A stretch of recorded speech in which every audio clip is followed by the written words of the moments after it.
Hi, this is team writer for Shred Buddies magazine, Erica Vikander. I'm here with Mikey Leblanc, snowboarding legend, and he's going to tell us about the Holden line. I don't know what to say, but Holden's a beautiful collection this year.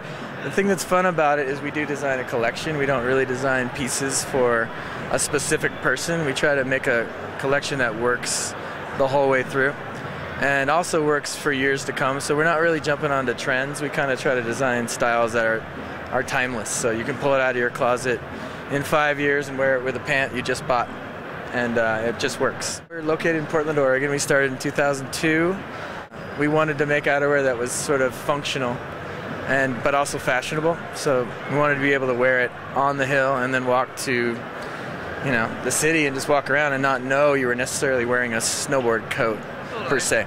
But it's all totally technical, and we use a lot of high-end fabrics and materials, and a lot of eco-friendly materials as well.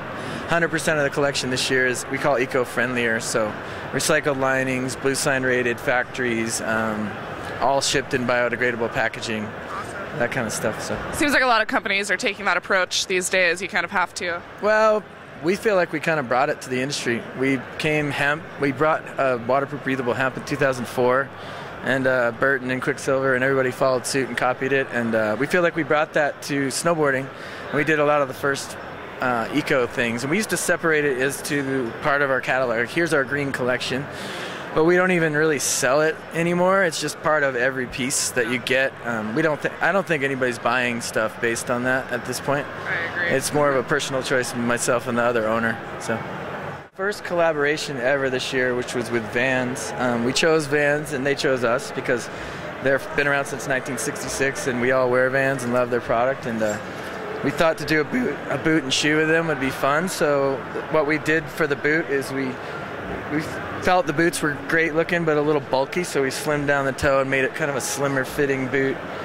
We used a sparkle leather, which give it a little bit of a feminine feel, and used our Japanese recycled nylon fabric on the exterior. And we used a cork footbed as well, so instead of like a polyurethane, went for like a more orthopedic approach there. So yeah, we're stoked. Congrats on that. That's sweet. Those are pretty amazing. So, yeah, I want to try that on. We brought in, like I was talking about earlier, we have 3 collections. So we have Holden Limited, which is a really high-end price point, but also high-end quality. So this is all Swiss-made fabric, Swiss-made zippers.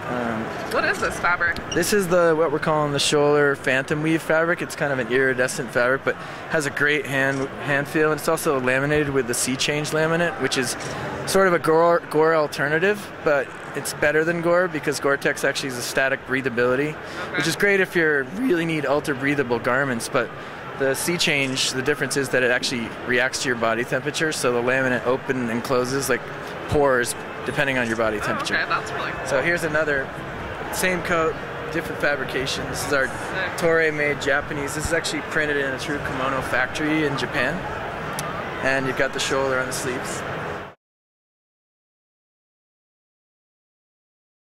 More of a traditionally a men's piece, so you can either go for more of a traditional military color or something more feminine with that pink.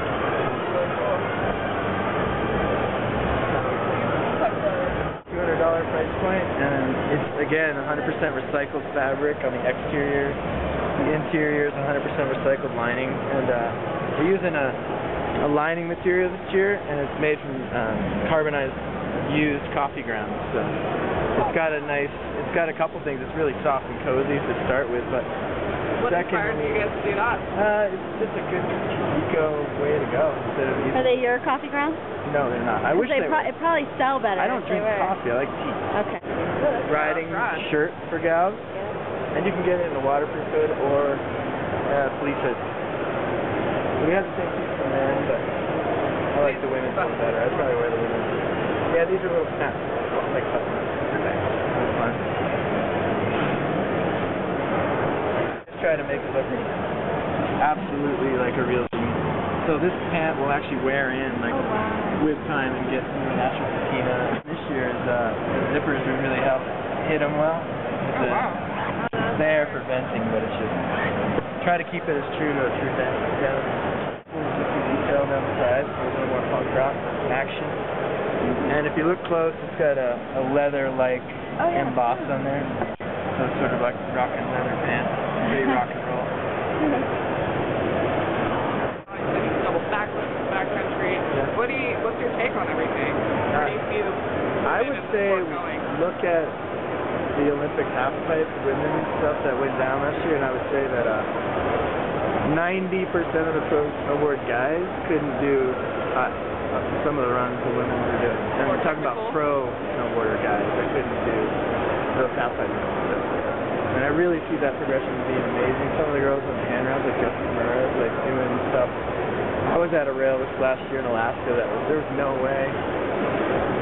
I mean, again, 90% of the pro snowboarders wouldn't have backlift this rail that she did. And so, I mean, it's all in the mind, and I think women have always been amazing, but they're really figuring it out that it's all in the mind and totally capable.